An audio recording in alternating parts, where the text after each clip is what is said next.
हमारे साथ विराजमान हैं हमारे नए ट्रस्टी श्री कृष्ण मोहन जी। मैं उनके दाईं ओर बैठा हूं, मेरे बाईं ओर बैठे हैं। हरदोई के रहने वाले हैं और भारतीय वन सेवा फॉरेस्ट उसमें अपना जीवन बिताया है। वहां से सेवानिवृत्त हो गए हैं। महाराष्ट्र में आपका सारी सेवाएं रही हैं फॉरेस्ट में। अब हरदोई में अपने घर में रहते हैं। 9 सितंबर की ट्रस्ट की बैठक में आपको ट्रस्टी घोषित किया गया था। उसके बाद अनेक बार यहां आ चुके हैं मंदिर निर्माण कार्य की जानकारी, प्रगति देखने के लिए। मेरे दाईं ओर अयोध्या निर्मोही अखाड़े के महंत दिनेंद्र दास जी। सर्वोच्च न्यायालय ने अपने आदेश में लिखा था कि भारत सरकार जो ट्रस्ट बनाएगी उसमें एक स्थायी ट्रस्टी निर्मोही अखाड़े के होंगे, क्योंकि निर्मोही अखाड़े की अयोध्या बैठक राम जन्मभूमि के लिए लगभग पिछले 350 वर्षों से लड़ती आ रही थी। अब कहा जाएगा 400 वर्षों से या 375 वर्षों से उन्होंने ही सारी संघर्ष लड़ाई की। इसलिए सर्वोच्च न्यायालय ने निर्णय दिया है कि एक ट्रस्टी सदैव निर्मोही अखाड़े का रहेगा। डॉक्टर अनिल जी से आप परिचित हैं, तो हम चारों लोग इस समय उपस्थित हैं। आज कुल 6 ट्रस्टी फिजिकली उपस्थित थे और 8 ट्रस्टी ऑनलाइन उपस्थित थे। युग पुरुष परमानंद जी महाराज अधिक आयु के कारण इतनी ठंड में आना, हमने भी कहा अपने कमरे से जुड़ जाइए।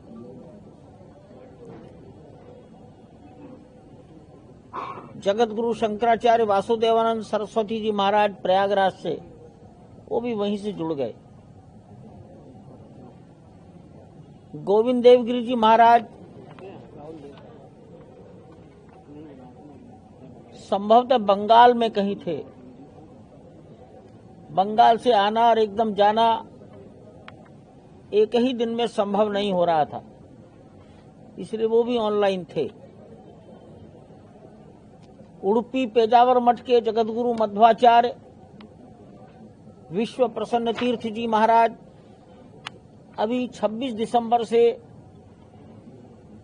1 जनवरी तक अयोध्या आने वाले हैं। तो 13 दिसंबर को आना, फिर जाना और 26 से फिर आना। इसके लिए हमने सुझाव दिया कि 13 तारीख को आप ऑनलाइन आ जाइए, बाद में आप 5 दिन यहाँ रहेंगे। वो अक्सर आते रहते हैं।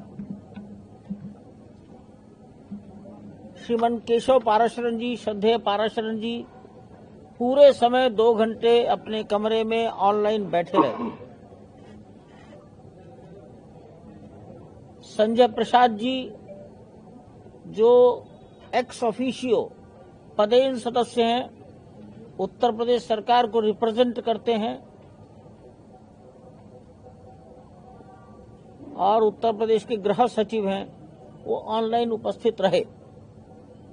जिलाधिकारी महोदय भी रहे ऑनलाइन। तथापि सारी बातें प्रत्यक्ष सुनने के लिए और फिर बाद में उनको बता सकें, इसके लिए उन्होंने नगर आयुक्त जी को निवेदन किया था और वो यहाँ आए थे। मैं ऐसा मानता हूं कि लगभग 13 ट्रस्टी बैठक में उपस्थित थे। हमने विश्व हिंदू परिषद के बहुत वरिष्ठ कार्यकर्ता श्री दिनेश चंद जी, एक तरह से हमने विश्व हिंदू परिषद में संरक्षक ही मानते हैं, और कर्नाटक के एक कार्यकर्ता गोपाल, जो लगभग 4.5 वर्षों से यहाँ हैं और निर्माण कार्य में बहुत सक्रियता से 17-18 घंटे रोज उनकी भूमिका रहती है अंदर परिसर में, वो विशेष आमंत्रित के रूप में थे। अंतर्राष्ट्रीय रामकथा संग्रहालय, उसकी देखभाल जिनके जिम्मे है संजीव सिंह जी, राष्ट्रीय संग्रहालय से सेवानिवृत्त हुए हैं। नेशनल म्यूजियम, संजीव सिंह जी संग्रहालय की जानकारी देने के लिए उपस्थित थे। ये मैंने उपस्थितों की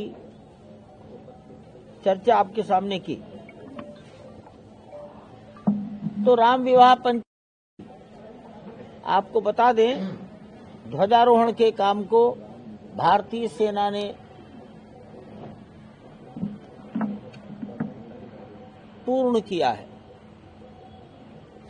भारतीय सेना को निवेदन किया गया था, क्योंकि भारत में कहीं भी जमीन से 190 फीट ऊंचाई तक, और वो भी तिरछा डायगोनल ध्वज चढ़ाने का अनुभव किसी को नहीं था। सेना ने उसको स्वीकार किया। एक बहुत बड़ी चुनौती थी।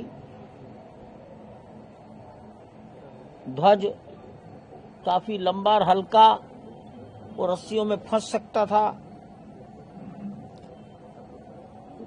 ऐसी आपद धर्म में सेना ही काम करती, तो उनको कहा गया था, उन्होंने किया।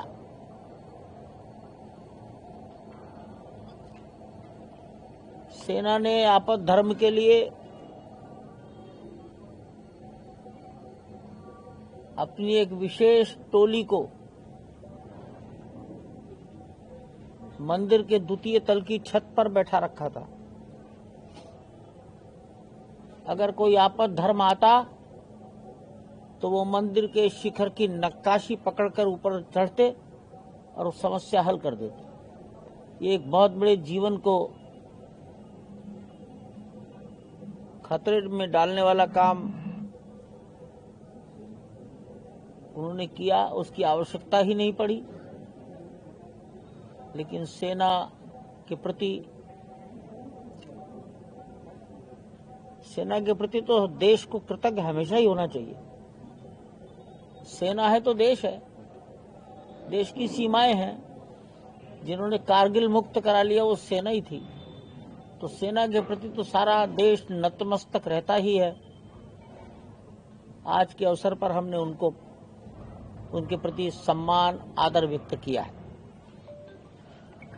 मंदिर निर्माण के संबंध में जानकारी दी गई है।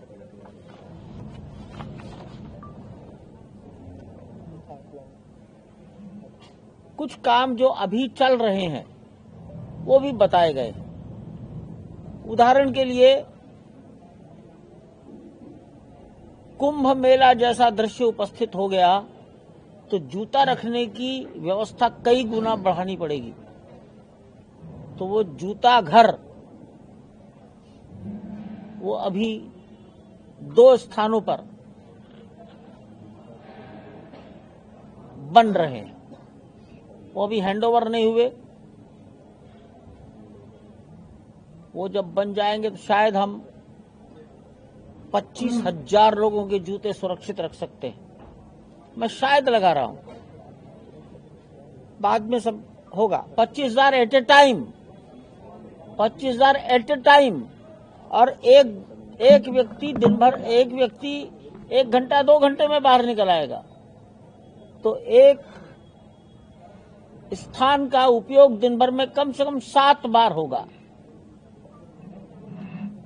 तो 2 लाख, 2.25 लाख लोगों का जूता दिन भर में बाई रोटेशन रखने की ट्रस्ट की तैयारी आज है, शेष हरी इच्छा बलवान। ये अभी निर्माणाधीन है। तंबू से जब रामलला एक लकड़ी के छोटे से मंदिर में लाए गए और उस लकड़ी के मंदिर में 18 जनवरी 2024 तक वो रहे, उस स्थान को भी पवित्र माना गया है। वहां भी एक नए छोटे मंदिर का निर्माण हो रहा है। उसी के पास एक हुतात्माओं की स्मृति में स्मारक बनाया जा रहा है। 500 साल में, 497 साल में न जाने कितने लोगों का जीवन उत्सर्ग हो गया। उनकी स्मृति में एक हुतात्मा स्मारक अंदर निर्माण हो रहा है, वो भी निर्माणाधीन है। शेष परिसर की चारों ओर की 3.4 3.5 किलोमीटर लंबी बाउंड्री वॉल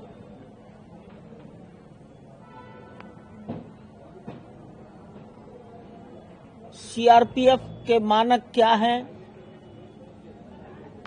सीआईएसएफ क्या चाहती है, उत्तर प्रदेश की पीएसी, एसएसएफ, यूपी पुलिस वो किस प्रकार की दीवार चाहते हैं, उन सब के सुझावों के अनुसार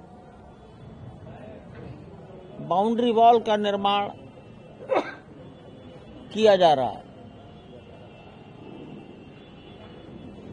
ऐसा लगता है ये निर्माण अभी चलेगा, शायद 2026 में भी पूरा हो पाएगा, नहीं हो पाएगा, आज हम कुछ भी भविष्यवाणी नहीं कर सकते।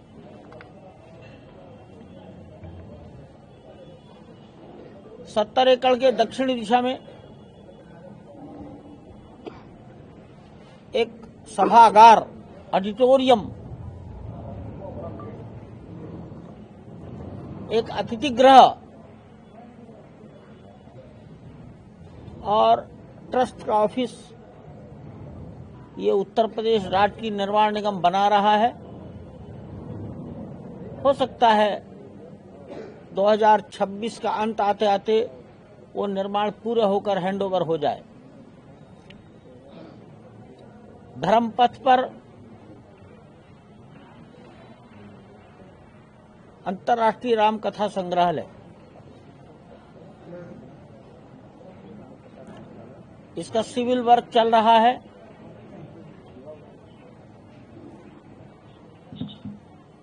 अंतर्राष्ट्रीय शब्द सार्थक करेंगे।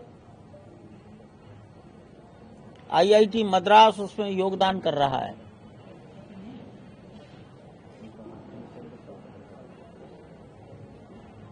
और भी योग्यतम लोग जो इस विद्या के अच्छे जानकार हैं, अनुभवी हैं, उनका सहयोग म्यूजियम के डिस्प्ले पार्ट, अभी तो सिविल वर्क है, उसमें लिया जाएगा। बातचीत सब हो रही है।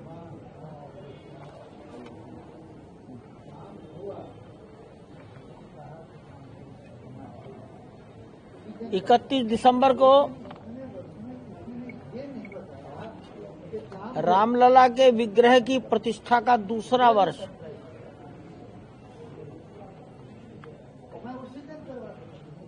पाटोत्सव,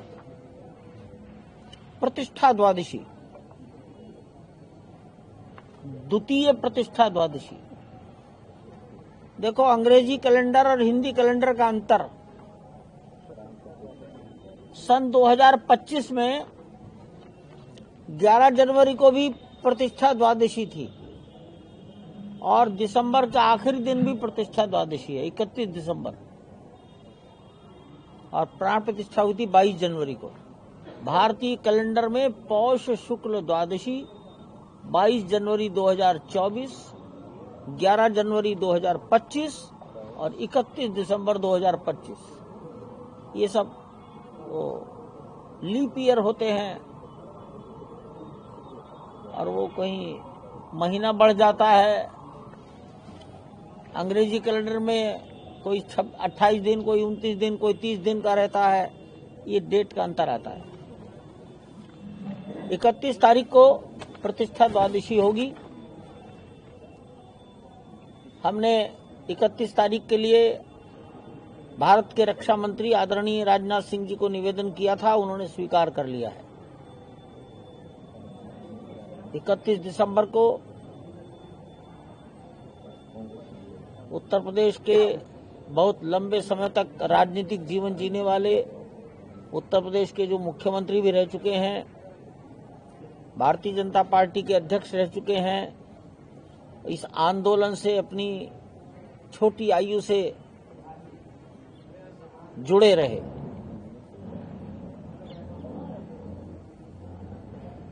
उनको निवेदन किया कि आप आइए, तो उन्होंने स्वीकार किया है। वो 31 दिसंबर को पधारेंगे। जब देश के रक्षा मंत्री आएंगे तो हो सकता है मुख्यमंत्री जरूर आए। ये मैं हो सकता बता रहा हूं, अभी बात करेंगे जी। ऐसा तो हो ही नहीं सकता।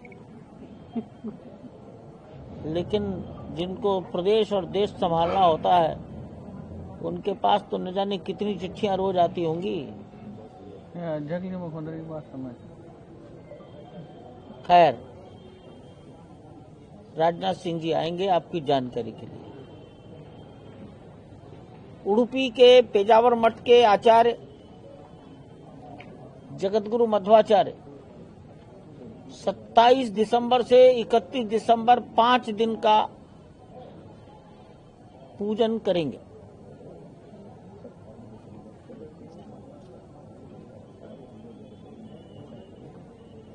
उन्होंने मंडल पूजा प्राण प्रतिष्ठा के बाद भी 40-45 दिन के लिए की थी। अब वो 5 दिन पूजा करेंगे। जगतगुरु रामानंदाचार्य स्वामी राम दिनेशाचार्य जी महाराज से निवेदन किया गया है वो भगवान का गुणगान करें रामचरितमानस के आधार पर, तो राम कथा होगी। कानपुर की एक टोली है जो संगीतमय अखंड पारायण करती है मानस का, वो भी अखंड पारायण करने के लिए आएंगे। अनूप जलोटा जी को निवेदन किया गया, उन्होंने भी स्वीकार किया मैं भी आऊंगा।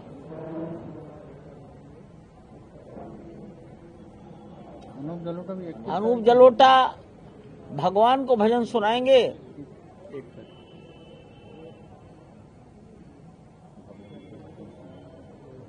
और आप जानते हैं कि इस प्रकार की विद्या के लोग कुछ न कुछ मान धन सम्मान राशि पारिश्रमिक तो कहना ठीक नहीं है, लेते हैं, लेकिन हमारे यहाँ इन्होंने मना किया, हम भगवान से कुछ नहीं लेंगे, वो हमें देगा और अन्य प्रकार से।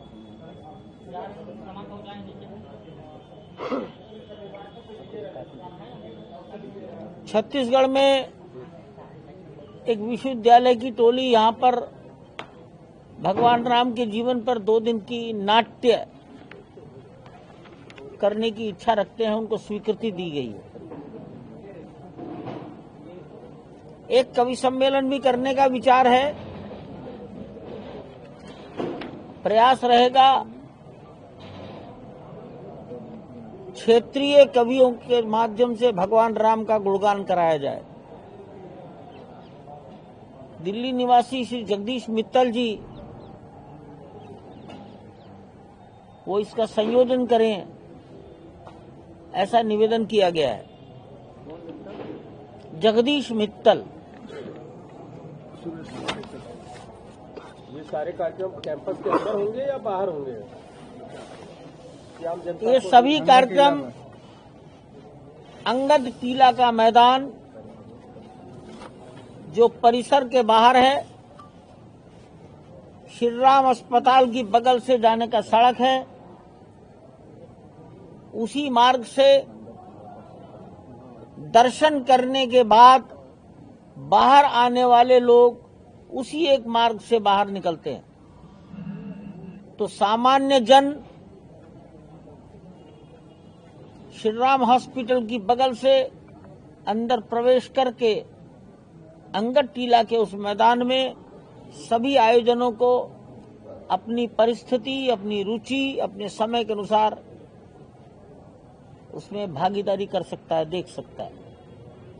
वहीं पर बाहर निकालने वाले जनता के लिए भगवान का प्रसाद उपलब्ध कराया जाता है।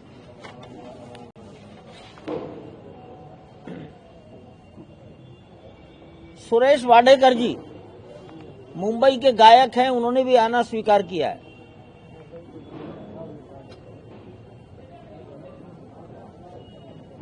तृप्ति शाक्या ये मुंबई की गायक हैं, उन्होंने भी स्वीकार किया है। पूजा दिवाकर ये कथक नृत्य नाटिका है, आगरा के हैं, दशावतार और भगवान राम के जीवन पर जन्म से अयोध्या वापसी तक की कथक शैली में नृत्य नाटिका प्रस्तुत करने के लिए उन्होंने स्वीकृति दी है। कई प्रकार के सांस्कृतिक कार्यक्रम हैं,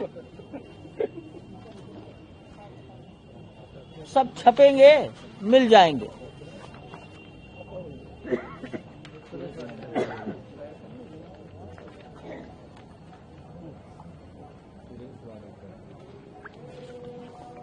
एक अन्य कार्यक्रम का विचार हुआ है, अभी वो विचार है,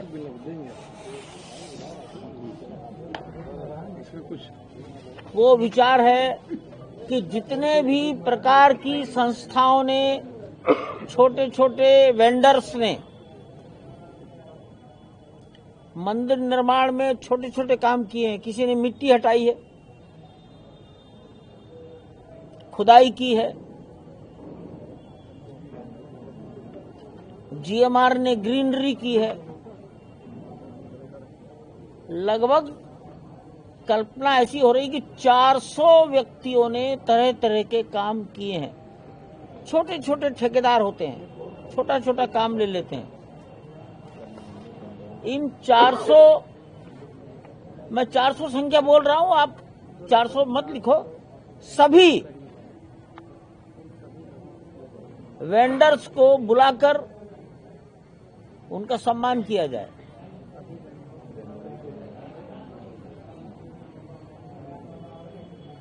ये सम्मान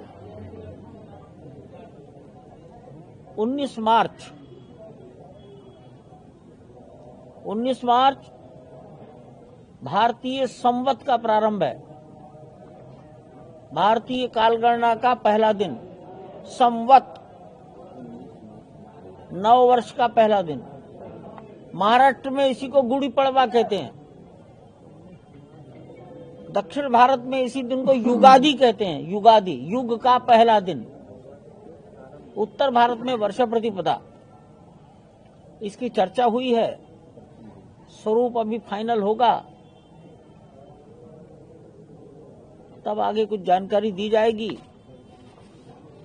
इतना ही इस बैठक का सारांश मैंने आपके सामने रखा है। अभी जो सबसे कठिन काम था वो तो सेना से करा लिया, उनसे हमने कुछ सीखा है, कोशिश करेंगे हम ही करें, अब एक एक करें। पहले एक करेंगे, उसके आधार पर धीरे धीरे करेंगे, और जब करेंगे तो उसके बारे में आपको सबको बताया भी जाएगा। इसी प्रकार सभी मंदिरों में दर्शन, इसके लिए भी हमें प्लानिंग करनी होगी ताकि किसी प्रकार की भगदड़ ना हो, किसी को चोट ना लगे, लाइनों में लोग जाएं, डिसिप्लिन अनुशासित तरीके से बाहर आ जाएं। सब पर मंथन शुरू हो गया है। ये लकड़ी वाला मंदिर जहाँ पे था, दूसरा मंदिर बना रहे हैं, तो वहाँ किस देवता की मूर्ति लगी? अभी सोचने तो अभी बन जाए, अभी तो सोचा नहीं।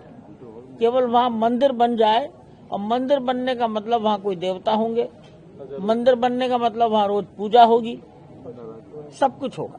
परिसर में परिसर में कोई डिवाइडेशन भी हो रहा है? राम जन्मभूमि परिसर में कुछ क्या बात है, तुम्हारे घर में बंटवारा हुआ है क्या कभी? नहीं, हमारे घर में नहीं हुआ।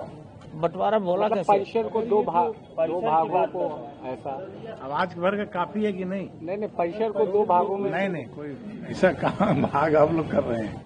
बताएंगे जरूर बताएंगे, आज नहीं बताएंगे, अगली बार। नहीं, आप एक बार बताइए। एग्री किया था श्रद्धालुओं के लिए बनाया जा रहा है, वो कितने श्रद्धालुओं को रुकने की व्यवस्था होगी? कहाँ परिसर में बना रहे हैं क्या?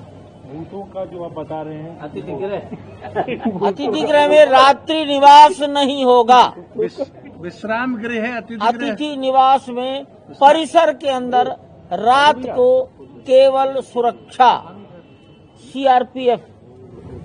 तो ये जो जिला प्रशासन है और जितने प्रशासन उनकी क्या अंदर ऑफिसें भी बनाई जाएंगी? नहीं, अंदर सुरक्षा, अंदर आज भी पिछले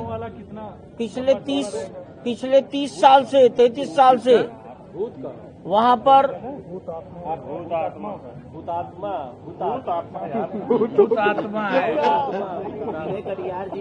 आप ऐसा न करो। पिछले 33 साल से अंदर एक मजिस्ट्रेट, 8 घंटे में 3 मजिस्ट्रेट,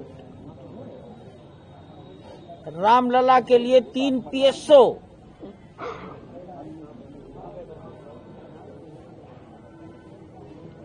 एक additional SP security, 3 CO, SDM, ये 33 साल से लगातार रहते हैं। आपकी जानकारी में नहीं होगा सर। अभी तक दूसरे के उसमें रहते थे, अब क्या अपने उसमें रहेंगे? अभी भी उन्हीं के अंतर्गत है सरकार के। वो सरकार की नियुक्ति है, सरकार ही हटाएगी। हम न उन्हें हाँ करेंगे, न उन्हें जाने के लिए कहेंगे।